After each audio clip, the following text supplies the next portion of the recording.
Hello, friends. Welcome back. Today, I want to share a deeply personal story about my life and my relationship with my father-in-law. My name is Kamini, and I am 26 years old. I have always taken good care of myself. I exercise every single day to stay healthy, fit, and attractive. My life took a dramatic turn 7 years ago when I got married. Because my parents were severely struggling with poverty, they felt forced to marry me off at a very young age to a wealthy family, hoping it would secure my future. My husband was a good man who loved me deeply, but he was chronically ill and suffered from severe heart complications. Truthfully, I was never truly happy in the marriage, but I appreciated his warmth. 2 years passed after our wedding, yet we were unable to have any children. Our household was simple. It was just me, my husband, and my father-in-law, living together peacefully under one roof.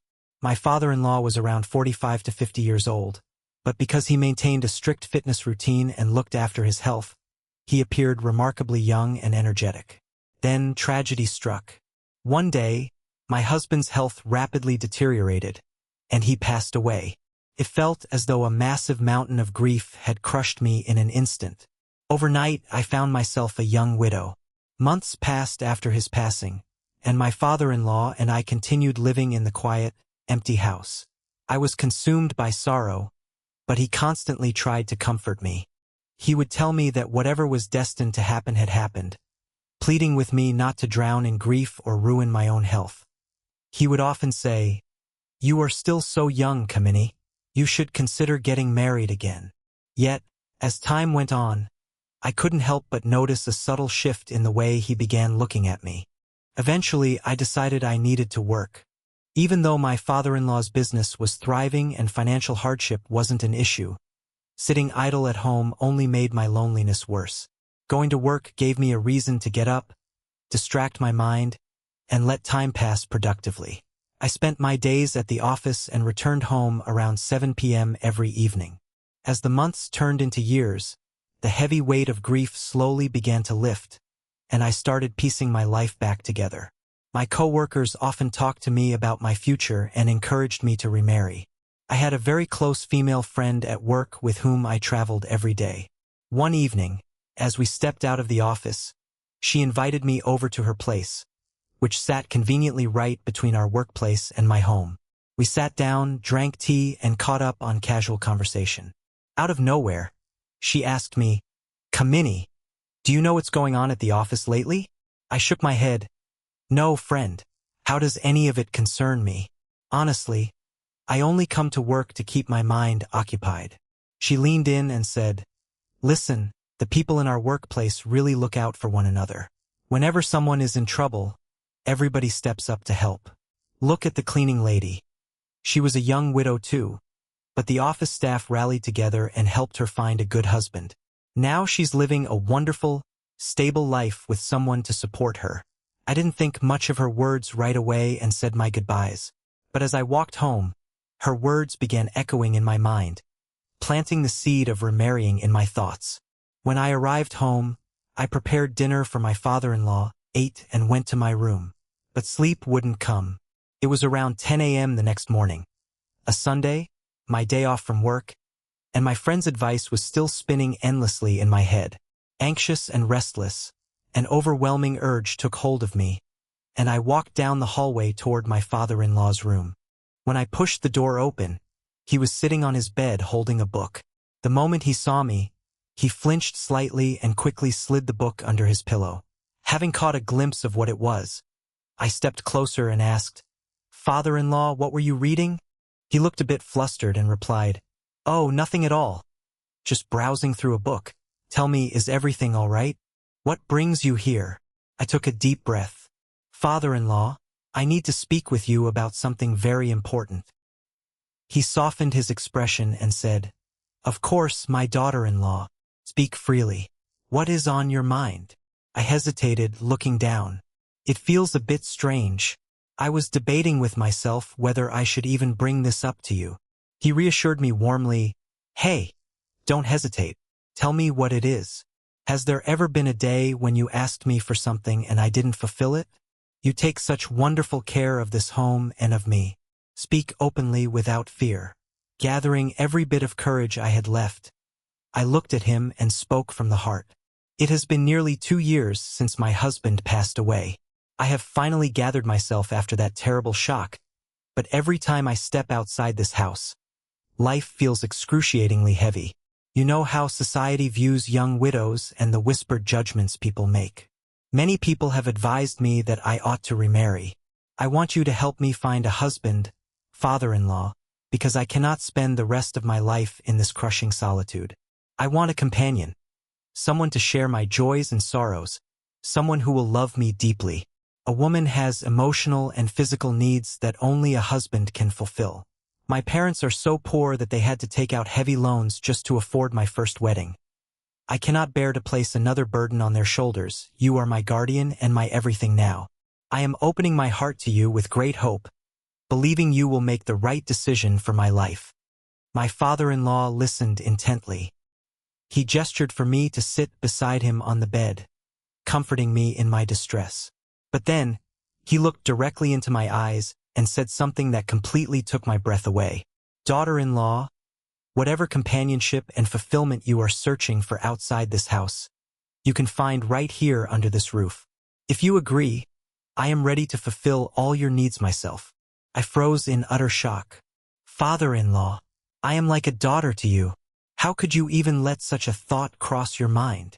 He calmly took my hand and replied, Listen to me carefully, Kamini.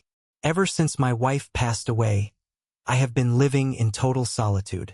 And ever since my son passed away, you have been enduring that exact same loneliness. If you give your consent, both of our lonely lives can be filled with joy again. We can support each other, care for each other, and live happily together. Not a single soul outside these walls ever needs to know. When I pass away, this entire estate, business, and fortune will naturally belong to you anyway, and you need someone capable to protect it and take care of you right now. Stop worrying about what society thinks. They gossiped when you became a widow, and they will gossip regardless. Truth be told, Kamini, I fell in love with you the very first day you entered this house. My mind was racing. Overwhelmed and confused, I pulled back slightly and managed to say, I need time to think about this. I will let you know. The following morning, I woke up early and started preparing breakfast, having decided to take a day off from work to clear my head. While I was standing in the kitchen, my father-in-law walked in, surprised to see me. Daughter-in-law, aren't you going to the office today? No, irraplia sufli. I took a leave for today. Weren't you heading out to manage business matters? He shook his head. No, I'm not feeling particularly well today.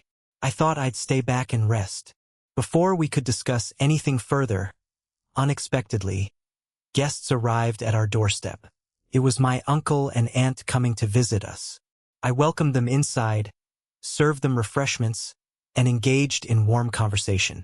Meanwhile, my father-in-law stepped out for a long walk through our farmland, which was his usual routine whenever he stayed home. By around 1 p.m., after sharing a meal with us, my uncle and aunt departed. Once again, the house fell deathly silent. My father-in-law's proposal resounded continuously in my thoughts. I looked into the empty rooms and pondered my future.